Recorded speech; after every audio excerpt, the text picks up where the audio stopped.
మంత్రివర్యులు శ్రీ ఉత్తమ్ కుమార్ రెడ్డి గారు.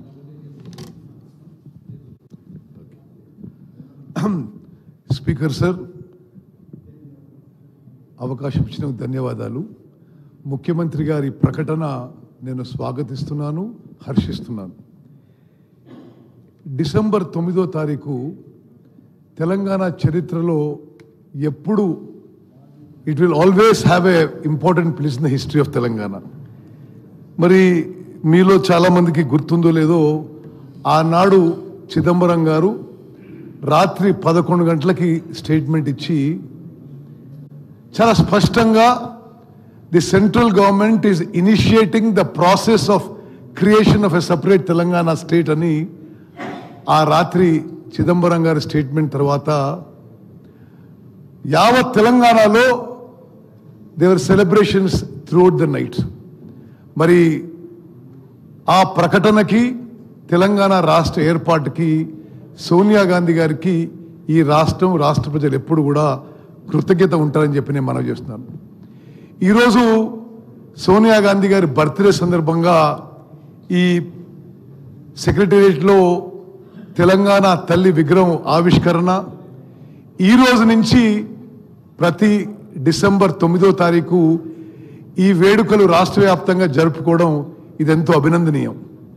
మరి నా సహచర మంత్రివర్యులు సూచించినట్టుగా రాష్ట్ర వ్యాప్తంగా జిల్లా కార్యాలయంలో తెలంగాణ తల్లి విగ్రహం ఏర్పాటు చేసుకొని ప్రతి 9th డిసెంబర్కి ఈ ఉత్సవాలు జరుపుకోవడం తెలంగాణ రాష్ట్ర చరిత్ర, అదేవిధంగా ఏ విధంగా తెలంగాణ ఏర్పడ్డదో ప్రతిసారి తెలంగాణ ప్రజలకు గుర్తు చేస్తున్నట్టుందని చెప్పి నేను మనవి చేస్తున్నాను.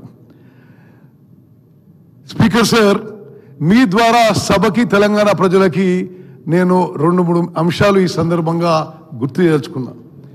ఈరోజు సోనియా గాంధీ గారి బర్త్డే సందర్భంగా వారి హయాంలో యూపీఏ చైర్పర్సన్గా కొన్ని చారిత్రాత్మక హిస్టారిక్ లెజిస్లేషన్స్ పాస్ అయినాయి. ఎన్ఆర్ఈజీ కానీ, ఫుడ్ సెక్యూరిటీ కానీ, రైట్ టు ఎడ్యుకేషన్ కానీ, రైట్ టు ఇన్ఫర్మేషన్ కానీ సోనియా గాంధీ గారి నాయకత్వంలోని నేషనల్ అడ్వైజరీ కౌన్సిల్ యొక్క సలహా మేరకు ఆ రోజు యూపీఏ ప్రభుత్వం చట్టాలు చేసిన విషయం ఒక్కసారి మనం ఈరోజు గుర్తుపెట్టుకోవాలి. తెలంగాణ విషయంలో కూడా నేను కొంత సంతృప్తిగా, సెల్ఫ్ సాటిస్ఫాక్షన్తో మనవి చేస్తున్నాను. తెలంగాణ రాష్ట్ర ఏర్పాటులో ఎంత మినిస్క్యూల్ పర్సంటేజ్ అయినా నాది కూడా కొంత కీలక, క్రియాశీలక పాత్ర ఉండడం అది నాకు జీవితాంతం సంతోషం అని చెప్పి నేను మనం చేస్తున్నాను. 9 డిసెంబర్న చిదంబరం గారు ప్రకటన తర్వాత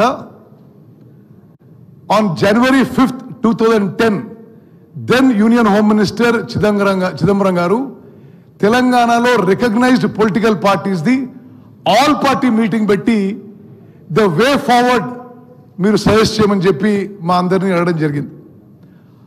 ఆ యొక్క కీలక సమావేశంలో తెలంగాణ కాంగ్రెస్ ప్రతినిధిగా మేము తెలంగాణ రాష్ట్రం ఎందుకు ఏర్పాటు చేయాలి, ఎందుకు అనివార్యం అని చాలా స్పష్టంగా, చాలా అగ్రెసివ్గా మీటింగ్లో చెప్పడం జరిగింది.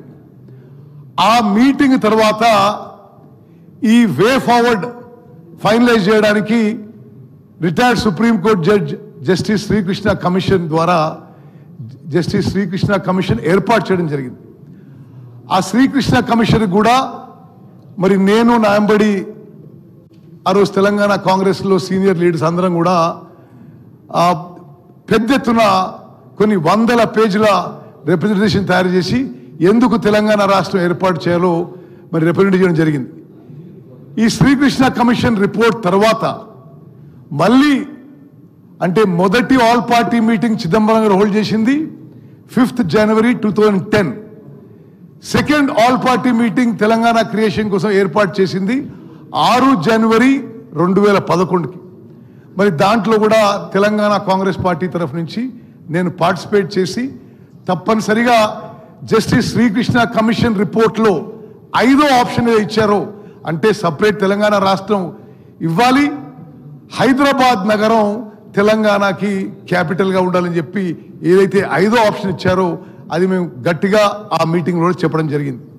ఆ తర్వాత కేంద్ర ప్రభుత్వంపై ఆనాటి యూపీఏ ప్రభుత్వంపై అనేక ఒత్తిళ్ళు వచ్చినా మరి రాజకీయంగా కొంత ఇబ్బంది పడ్డ ఆనాటి యూపీఏ ప్రభుత్వం మరి చైర్పర్సన్ సోనియా గాంధీ గారి దృఢ సంకల్పం వల్ల ఇచ్చిన మాట నిలబెట్టుకోవాలనే వారి తత్వం వల్లనే తెలంగాణ రాష్ట్రం ఏర్పాటైంది.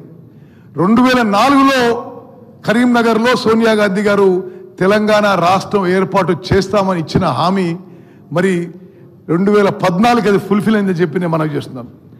అదేవిధంగా జూలై 30 తారీఖున 2013కి కాంగ్రెస్ వర్కింగ్ కమిటీ తెలంగాణ రాష్ట్రం ఏర్పాటు చేస్తామని చెప్పి స్పష్టమైన ప్రకటన ఇవ్వడం, ఆ తర్వాత ఫిబ్రవరి 2014లో ఈ చట్టం లోక్సభలో ప్రవేశపెట్టి పాస్ చేయడం, మరి ఆనాటి కాంగ్రెస్ ఎంపీస్ది అందరి చాలా కీలక పాత్ర ఉంది.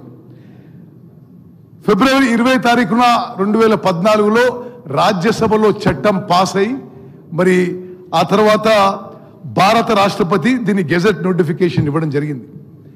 తెలంగాణ రాష్ట్రం అప్పుడు భారతదేశంలో 29వ రాష్ట్రంగా ఏర్పడ్డ విషయం మరి ఒక్కసారి మనం గుర్తు చేసుకుందాం. అదేవిధంగా తెలంగాణ రాష్ట్రం ఏర్పాటు ఎంత ముఖ్యమైనదో ఆ చర్చల్లో పాల్గొన్న వ్యక్తిగా నేను మరో విషయం ఈ సభ ద్వారా యావత్ తెలంగాణ ప్రజలకు మరోసారి గుర్తు చేస్తున్నా. హైదరాబాద్ నగరం నుంచి వచ్చే రెవెన్యూ కేవలం తెలంగాణకి కేటాయించడం అది సోనియా గాంధీ గారి ఘనత అనే విషయం యావత్ తెలంగాణ ప్రజలు గుర్తుపెట్టుకోవాలి. మరి ఈరోజు మనం సోనియా గాంధీ గారికి మరోమారు ధన్యవాదాలు తెలియజేస్తూ